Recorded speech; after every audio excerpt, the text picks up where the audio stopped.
In an Australian winter best characterised by boardroom disputes, negotiating battles and rather more about the politics of sport than the average fan cares to know, the divide between the NRL and the Rugby League Players Association (RLPA) as well as the wider mismanagement of the game have gone quietly under the radar as the season has progressed.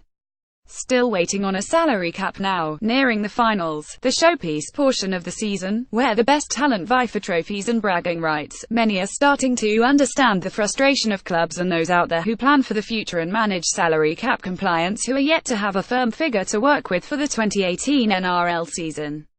Reports are now emerging that up to 7 clubs, likely those that have overspent the initially projected $9.2 million they were told to work to back in April this year, are pushing for an increase to as much as $9.6 million, while other clubs, this time likely to have underspent or budgeted accordingly, are fighting to keep the originally suggested figure. The RLPA has publicly advised it has not agreed to the $9.2 million at this stage, meaning we are all sitting in a state of flux and sitting waiting for confirmation. It's frustrating as fans of the game, but for club administrators, the delays are becoming increasingly impactful on both the day-to-day running of a club and the future planning around recruitment and retention. Bulldogs under pressure. The most public face of the lack of planning framework is clearly the Canterbury Bankstown Bulldogs, who are facing the prospect of shedding a handful of established first-grade footballers and a slew of second-tier talent in order to be salary cap compliant and fit new signings Kieran Foran and Aaron Woods onto the roster next season. While few people will spare too many thoughts for the Bulldogs, particularly if they've overshot the presumptive figure by as much as $1 million which has been alleged in some circles, it's hard not to lay the finger of blame at both the NRL and the RLPA, who have engaged in a protracted and seemingly slow-paced effort to bring some of the biggest stakeholders in the game, the clubs, a firm figure to work with moving forward.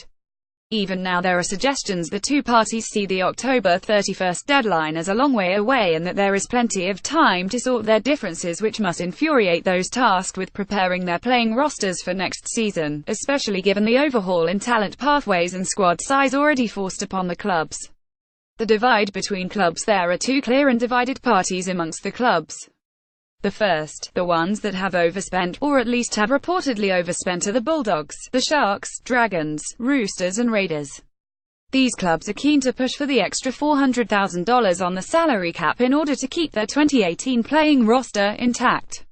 Representatives of these clubs met to discuss their issues and stance at Canterbury League's club earlier this week. Understandably, these clubs are the ones who face the most salary cap stress and would benefit the most from an increase from the $9.2 million, which would mean they could avoid having to shed talent in order to be compliant. As things stand, there is little secret that the Bulldogs have made contact with clubs in a bid to offload some high-priced existing players in a bid to be able to register and bring in the new signings. Players such as James Graham, Greg Eastwood and a host of fringe players have allegedly been told they are surplus to requirements for next season, but the reality is that they are under contract and rival clubs could wait as long as possible in order to grab a bargain. The more desperate the Bulldogs become, the more likely they are to kick in cash to assist players in moving on, meaning other clubs could pick up good, talented players on the cheap. Those opposed to a further increase aim the other camp, clubs like the Parramatta Eels, Brisbane Broncos, Wests Tigers, Melbourne Storm, Gold Coast Titans, Wests Tigers, Manly Warringah Sea Eagles and Newcastle Knights are thought to oppose going over and above a $9.2 million salary cap. These clubs have put together their playing roster for next season at a below that figure and have a case when they would suggest an increase to help the other clubs would be rewarding overspending clubs who want to avoid a fire sale of players. Understandably, the clubs that have budgeted and worked toward a salary cap of $9.2 million are not keen to see any relief handed to those who have overshot the mark and would likely be keen to snap up players that are made available in a fire sale. Clubs like the Knights and Tigers, with a fair chunk of free space to work with in the salary cap, could benefit greatly by bringing in high-quality talent at cut price rates. The Cowboys and Titans, two of three clubs north of the border, came out today to voice their stance on the cap, with the pair both opposed to an increase on the original indicative figure.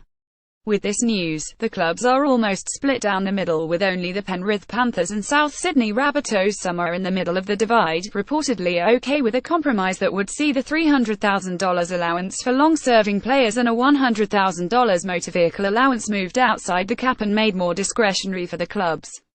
Penrith supremo Phil Gould could loom as an influential figure in the move, with his opinion respected amongst the power brokers around the clubs, particularly by his former employer at the Roosters, Nick Politis, who himself remains one of the more powerful figures in the game. Is there relief around the corner? Put simply, there has to be. The clubs cannot be expected to continue their planning and preparation, including long-term contract discussions and recruitment decisions, with such uncertainty around the framework they will be operating in. The current state of affairs, with other concerns around the financial management and direction of the game under the control of the current hierarchy at NRL headquarters, continues to make the game look shambolic and unable to manage itself and its finances. With reports that the NRL has been going cap in hand to financiers for up to $30 million in loans to continue the development of the game, real questions must be asked about the fiscal responsibility of those who run our game and the vision behind how the game is expected to compete in a cluttered sporting landscape. How do you see the current negotiations panning out? Let us know in the comments below. Want to share your opinion? Why not write for us? Previous post next.